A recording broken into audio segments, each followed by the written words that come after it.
Yeah, perfect. Katrina already spoiled all my initial minutes. What I was going to spend on this slide here. Now, I basically have this one up because I'm so glad that this conference is happening again, because for me personally, this was like a huge kickoff. Like this was the first conference, first Angular conference, and was like for me the start into the Angular community. I basically saw this coming up in London. I kind of played around back then with Angular 1.5 and 1.3 and 4. And I saw it happening in London. I was like, yeah, let me just like take a day off, fly here, and attend the conference. And it got me super excited. I started creating content. I started kind of diving into it, started doing workshops, became a GD, started speaking at conferences. So this was really like where it kicked off until I got hired for an X. And so, yeah, here I am. Now I can speak at the conference, which is like amazing.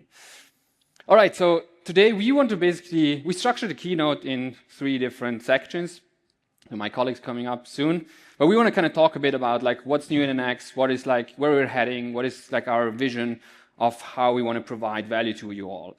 And the main thing is like a lot of you use an X on their editor locally while developing, but we really want to build that platform that covers the entire cycle. And so that means obviously locally analyzing your projects, creating all these product graphs, trying to optimize when you run things, especially in larger workspaces. But it also means like integrating something like the terminal UI, which we recently created, and keep optimizing just to give you a better developer experience. It obviously also means AI. We cannot ignore that at all. We're going to talk about that later.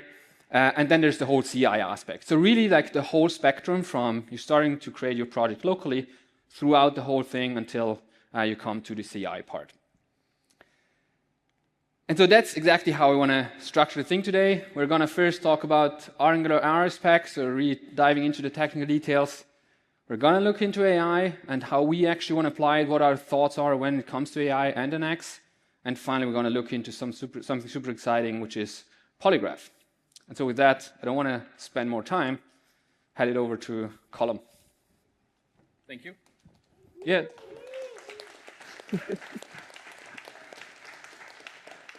Yeah, so as Juri said, I'm going to speak about Angular RS Pack, why we decided to build it, how we built it, and what it means for teams that are still using Angular Webpack.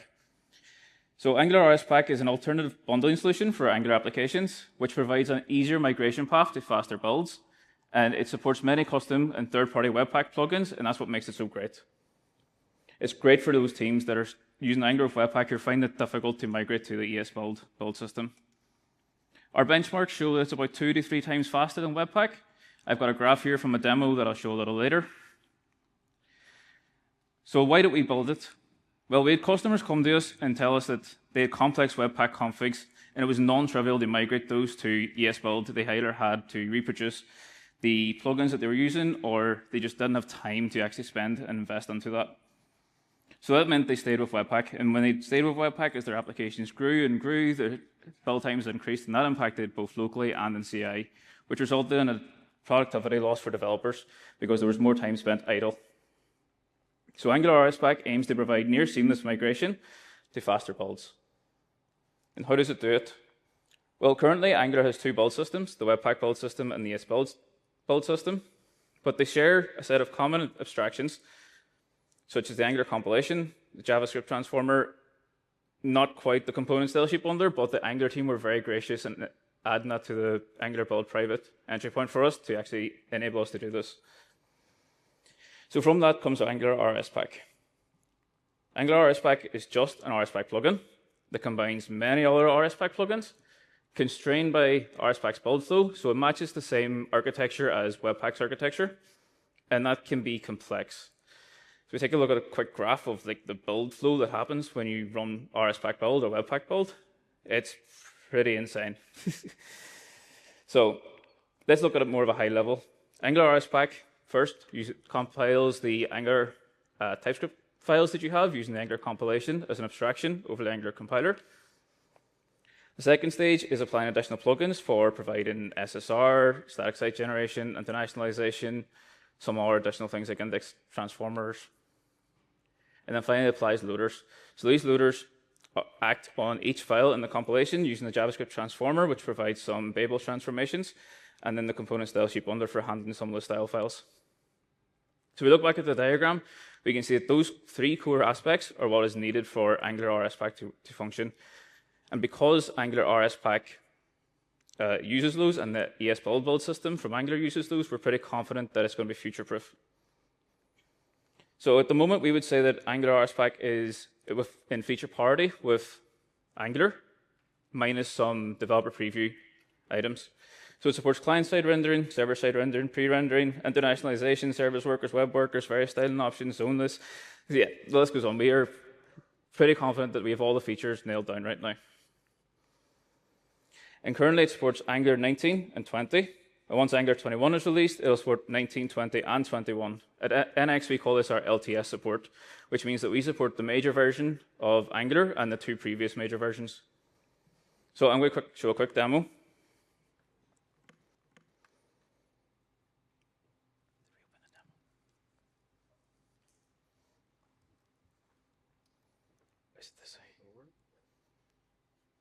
There we go. Thank you. Not my laptop. We thought this might happen. Okay, so I have here an Angular application, which has some features. It's basically a conferencing networking application, but there's a lot going on here. And I wanted to use a more realistic kind of application to show this. And currently, the application uses the browser builder from Angular, so it's using the Webpack builder, Webpack underneath. If we run our build on our demo application, we can sit and wait some time before it actually builds, unfortunately, which is the problem that we're trying to solve. So we can see that finally it built and it took 10 seconds. If we look at the actual Webpack time itself, it took around 8-9 seconds to actually build that. What we can do with NX currently is we can run one command.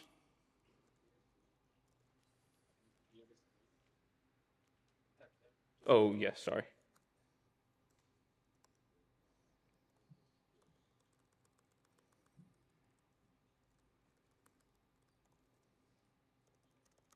You see it better now? Yeah, awesome. So run one command, convert to RSPack. It's a generator that lives in the NX Angular package. And we run this, we are asked which project we'd like to convert to RSPack. We automatically detect that there's a Webpack project that's called demo. We select that application, and immediately it will create the RSPack config TS file, and it will install the NX RSPack plugin. If we take a look at the RSPack config, we'll see that much of the options here are the same as what you might see in your project.json or your angular.json file, except the one key difference is that the paths are relative to project root. And now that we've converted that to RSPack, if we run our build again,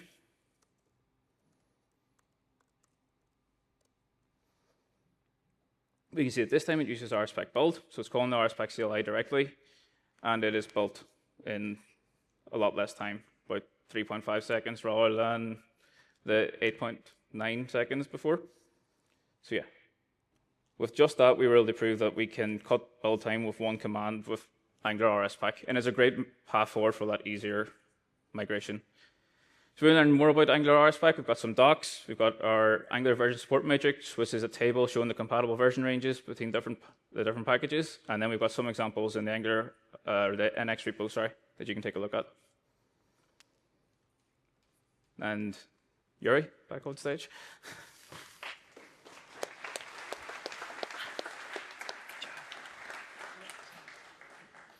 All right, we're gonna have to talk about AI.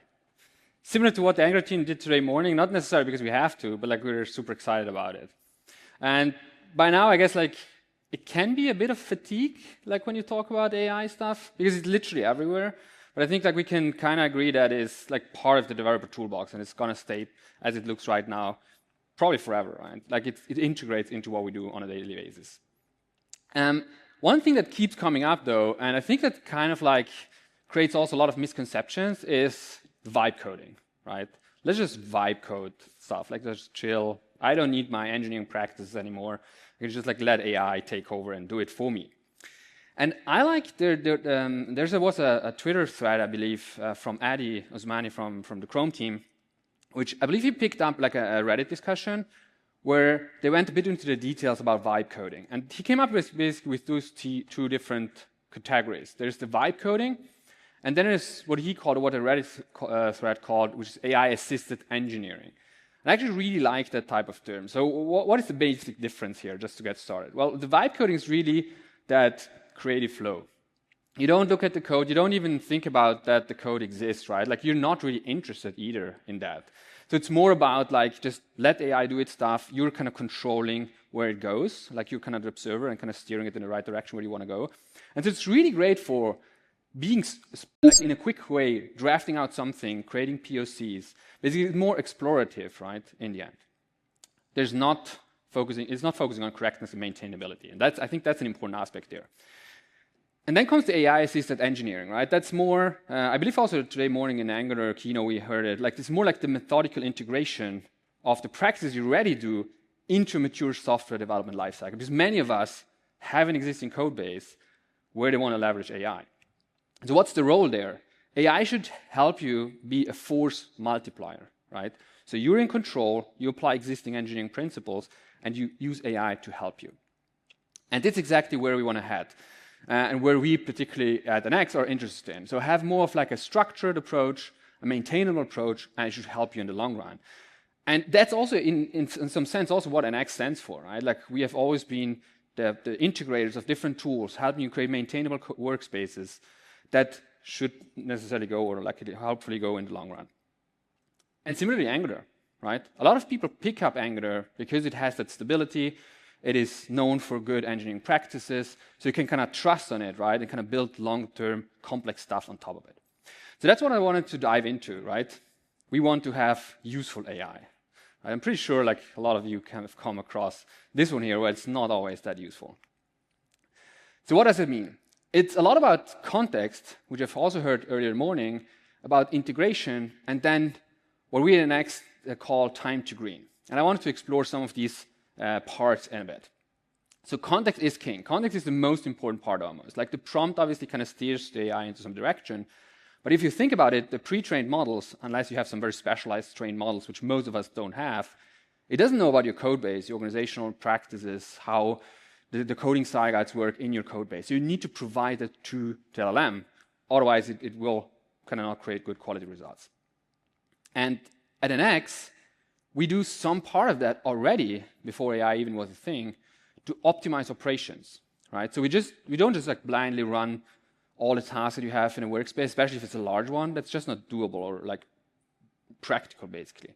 So we build up that knowledge about the project graph, like how these different projects in your repository work together, how they're connected, to kind of get that higher level picture. Now, in AI, it doesn't have that, basically. They just like when you instruct it to do stuff, it kind of grabs through the code base and tries to figure out where are things, and you need to be very precise most often and very like tailored to what you want to actually change. Now, this project graph is actually, here it's represented as a JSON format, but we have the data behind the scenes base, which is continuously calculated based on changes you make on your workspace. And so what we did is we, half a year ago almost, can't believe it's already half a year, but also super fast, we created an MCP connection, an MCP server, an MCP integration that exposes that knowledge to the LLM. And so now you can see here on the left-hand side, you see there's a call. Whenever you do certain operations, it will call into that knowledge to be able to understand where do I need to touch the code base without having to do a lot of searching first before I'm able to satisfy the request. But also integration matters a lot. And Access stands for that, as always. Like we try to integrate like V-Test and Jest and Storybook and make it a cohesive experience as you start developing, such that you're efficient, right? You don't have to worry about all those lower level configuration details. And it's kind of similar here as well. By exposing this MCP and giving that knowledge to basically the LLM, here, for instance, there's an example where I have a pretty vague prompt, right? I'm saying, what is the impact of changing the feature for creating new orders? I don't even say where the file is. But it uses the knowledge from the MCP. You can see that call to product details. It then knows that there's a tool, because I have NX Console installed, which is an editor extension for VS Code and WebStorm and Cursor. It knows I have these visualization capabilities, so let me just visualize it. And so there's, from the whole graph, it just picks out the node I asked about and how it is connected. So I can immediately have a look at that. I could even go further and say, like, who is responsible for that? Who should I invite to the next meeting to discuss these changes, right? It would be aware of it if you have code owners files, things like that. Next thing is also the terminal UI. Like a lot of the AI right now struggles in order to understand what is going on in your terminal, right? You either copy and paste it to the prompt, like, hey, this is the error, like, go help fix it for me. Here, for instance, you see I'm running a Vite server, it fails, some error, in this case, some silly mistake, actually. And I can just say, fix the issue, and always be friendly. And so it goes, it is able to hook into the terminal. This is a dev server running, so it didn't even terminate, right?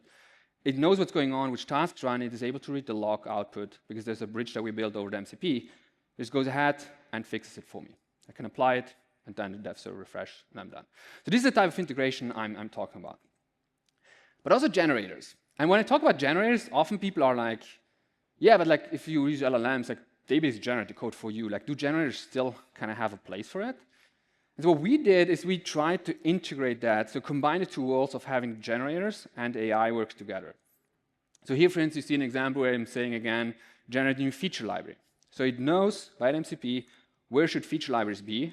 There's a certain area in my workspace. I have a domain section for features, for orders. And so it invokes that. It understands there's a generator for it. NX console has a visual UI to actually control these generators. It pre-fills those. And this is AI-assisted engineering, as you can see. It's not vibe coding because I'm interacting. I'm looking at the defaults that the LLM set for me. I run the generator, and then the LLM continues, right? And so this gives me that nice combination of the predictability of my own generators that work how I want it every single time without hallucinations. But then you have the intelligence of the AI that kind of chimes in, right? Because like maybe it generated that into the order library, but then the AI knows there's already a bunch of other libraries, and maybe I should connect it to the data access library that is there, and it goes ahead and does that for you. So it kind of bridges that last 10%, which you might not have accounted for. And finally, also things like LLM rules, LLM configuration, similar to what also the Angular team now does to kind of create rules files such that like the LLM knows how should I use the tools at hand, how can I move within a certain repository. But it's not just about being a better prompt assistant almost, right? What is happening right now as well is that the more, we talked about today morning as well with a couple of folks, people start using these agents in the background to do annoying tasks for you. So they will submit PRs as well. And so inevitably what will happen is, it's like your team grows, right? Like the CI will get more PRs submitted, and so you might potentially have a bottleneck there. And that's what we have been having as a core business always, kind of like helping you kind of reduce that what we call time to green on CI. And what that is basically, it's kind of like a subset of like time to merge, which a lot of you might know. We don't really have like control over the review process, like if the reviewers like are not super responsive. But what we can do is we can reduce that time before that. Like the moment when you submit something until it actually is ready for review, we can try to make that as short as possible. And there's a bunch of things that we can do, and we already do. Like this is like one timeline. There's a bunch of tasks that run on this machine. You see it takes a certain amount of time. So we can add basically, from a technology point of view, things like caching, right? Some of the tasks might have run before. There's no need to run them again. Nothing relevant changed. So just rip them out, and you can see how we start reducing the time to green. We can go a step further, add more machines via the distributed task execution and NX agents that we have. So it kind of just balances out in 2 machines, 3 machines, depending on how heavy your CI is. So these are purely technical things. But then there's also things like, because rarely you have submit to a PR and it goes to green immediately, but you're going more into those cycles, right, where you start the PR, something fails, and then you need to go and check. And the problem is usually until you go and check, there's actual time in between as well. It's not just running time on CI, but you're like, it runs, and you look at it for, not at it for like 50 minutes or something. At some point, you're like, oh, right, like, let me check on a PR. And it failed after like 3 minutes, and you could have rerun it already.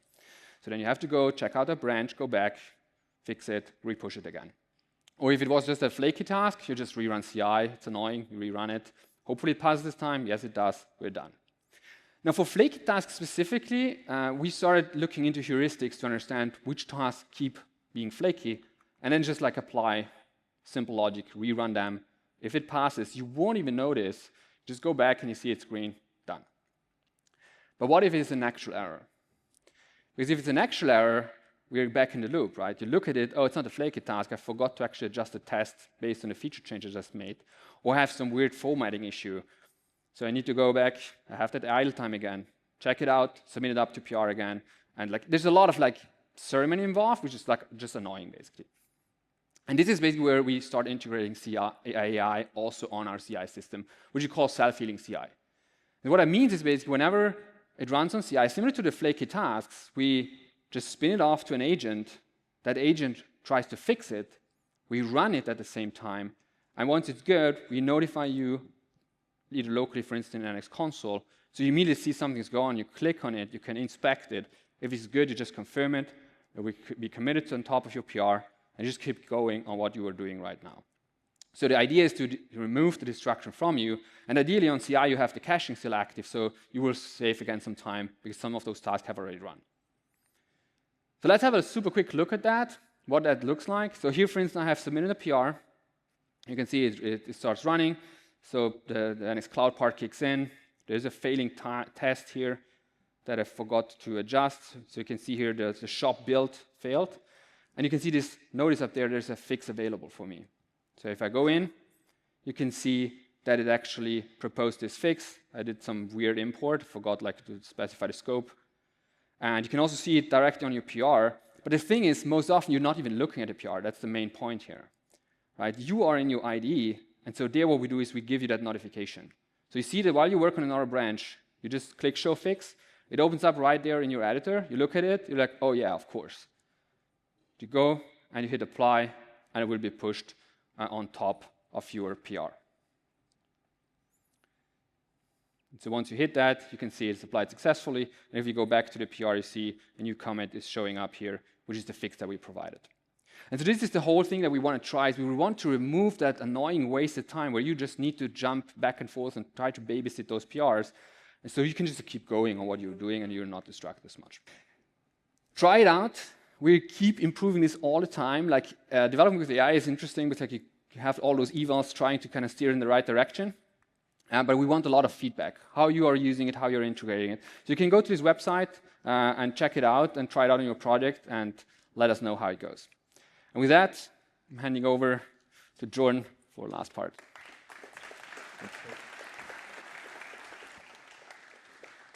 All right, thanks, Juri. So I'm going to talk about polygraph. Not this polygraph, right? That's I used a Nano Banana for that, so there we go. It's the narwhal using polygraph, right?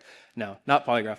So many of us we've started on projects, and you have to make a choice. Are we going to use a monorepo? Are we going to use multiple repos or a polyrepo setup?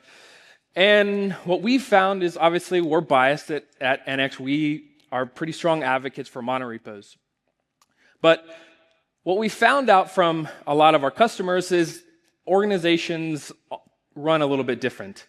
And so what we found is that what developers want is they oftentimes want to use a beautiful monorepo. They want a great DX, ultimately. They want to use the tools that they want. They don't want to be bogged down by processes or things that don't relate to their current work. They would just want to work efficiently and quickly. But what we found is that oftentimes the businesses that they work for want something different.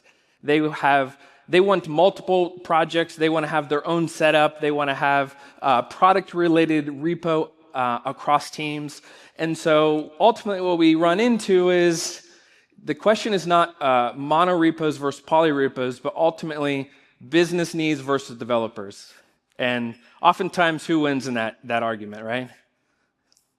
So we realized that this is somewhat of an unrealistic trade-off. And so we realized that in a lot of ways it's unrealistic to expect an entire organization to collapse into one massive monorepo. There are companies like Google and Microsoft and others that are doing this very well. But even at that, it's just not practical for many of our customers. And what we realized is that what if there was a better way to do this? And so the challenge is that the visibility of that and the management ends at the repo boundary. So you don't get to see what you can't see when you end up switching to different repo setup. But what if we didn't have to? What if NX could be for everyone? Right? You get NX. So what is Polygraph actually? So Polygraph is NX Cloud's suite of enterprise features designed to help organizations scale their development practices across multiple repos. And so what this looks like is take any project that you have, front end, back end, any framework, any language, and basically add NX to it, right? But here's the thing is, like, what is the problem we're actually trying to solve? We're trying to solve platform engineering at scale when it gets down to it. So before Polygraph, you had manual processes that would take many months to, if you're trying to really implement anything. You'd have spreadsheet tracking for compliance. You'd have isolated repositories with no visibility. You'd have platform teams like stuck with manual audits of all these things. But after Polygraph, we can give you positive change across hundreds of repos quickly in an automated fashion, and we can give you zero friction adoption for existing repos. So Polyrepo is really broken down into 3 features. First one being our workspace graph, conformance, and third, our custom workflows. So first, our workspace graph. So our workspace graph helps you really identify consumers across your different repos. It helps you understand the structure of your organization and your code, and it helps you give impact analysis. So if I'm going to make a change on this repo over here, what is the impact that would have on maybe this repo or 100 other repos across your organization? And it really helps give leadership analysis into the types of change, the types of work, the types of things that you guys are working on. So this is what it looks like in NX itself. So at NX, we're a big monorepo fan, but we even ourselves have different repos. So we have, for example, our NX library, but we also have NX console, which is a whole separate repository. And we have our Angular RSPack library, which is a whole separate repo. But they have dependencies between each other. And so we can see that inside of Polygraph, which is really great. And then you can also gain visibility into things like our NX Cloud workflows or our TS Bench new repository that has no dependency on any of those things. But here's the important thing. This works on repos that don't even use NX, which is, I think, a pretty cool thing. Second thing is conformance. So ultimately, conformance is really about enforcing your standards of your organization at scale. This allows you to get gradual rollouts of any sort of type of thing that you want to govern or have some type of standards across your organization. And it's tech agnostic. It can work for any technology, any language, which is really great. It gives you workspace coverage, so you can say, I have a certain standard of something that you want to track, and then it can tell you a certain percentage of your organization is following this rule. So here's an example of this in action. So say you want something super simple, like you want to make sure that every repository in your organization has a protected branch policy, right? You don't want people just force pushing domains, something like that. Well, this is a great way where you can just do a simple check on every repository across your organization to make sure that you don't have any violators. And if you do, you can make sure those teams get basically sent emails or notifications saying, hey, you're violating something.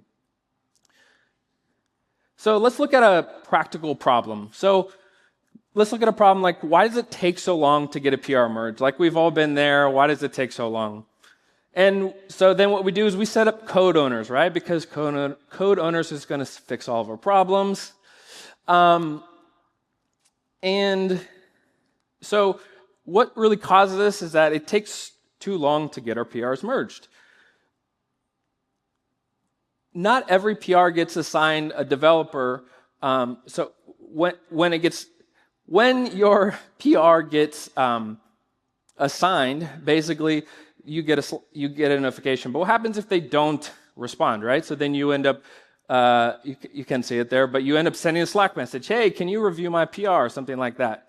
And what we find out is, what if they weren't actually getting pinged at all? So this is where maybe you have code owners in place, but maybe someone else made a change to it, or maybe someone went and they added a new repo and they didn't have an owner on it. This is where conformance can make sure that every single project across your organization has an owner, so that way something like this doesn't happen.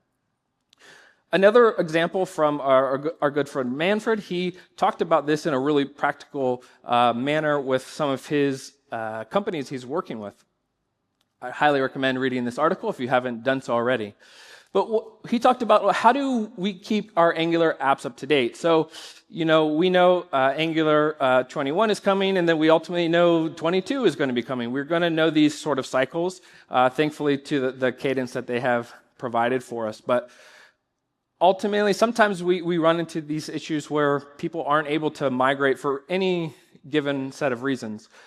But sometimes organizations, they want to be able to enforce some type of it's hard to support something that's super legacy, but you kind of go back and forth in these sort of organizational polls, right? So one of the things you can do is you can basically set a timeline and say, in 6 months from now, I want to make sure that every project or team across the organization is using Angular 20 or whatever version. And then you can start get warnings in your CI that says, hey, just so you know, on this date, you need to be updated. And then on that specific date, it will actually start failing your PRs. So this is a way that you can sort of proactively begin to enforce standards like this. But it literally could be anything. It could be any sort of specific organizational naming, rule, any type of thing that your organization cares about. You name it, you can create it for it. It's really simple to do. We have a create conformance rule function that we export, and ultimately you can then just return. You do some validation against the thing you're checking, and then we just return that conformance violation if it violates it. And then finally, custom workflows. So think of this as something that you would want to check that goes beyond really your CI. So this is like schedule execution, legacy repo, compliance, security monitoring, automatic data collection, really anything that you would care about from a platform or structural standpoint that's not tied to a specific CI run. And so here's a quick look at kind of how it works across our across Nextcloud. So how would you go about actually implementing this? So first ask the question where are we?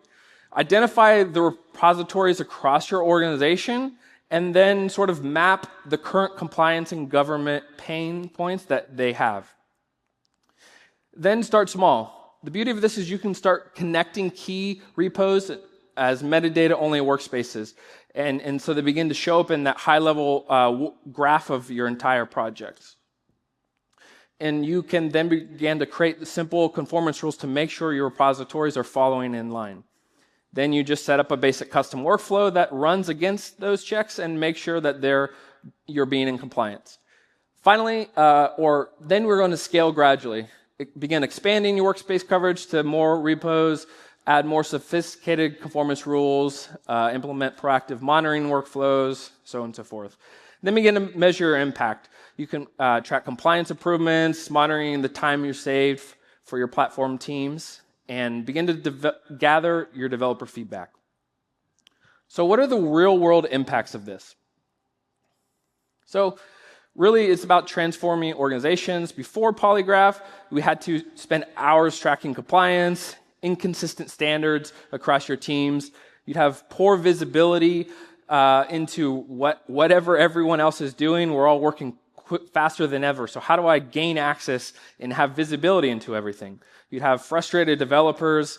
But really now, after Polygraph, we can help enforce these standards consistently across our teams and provide automated governance, so in a way that you can sort of manage this in a realistic way.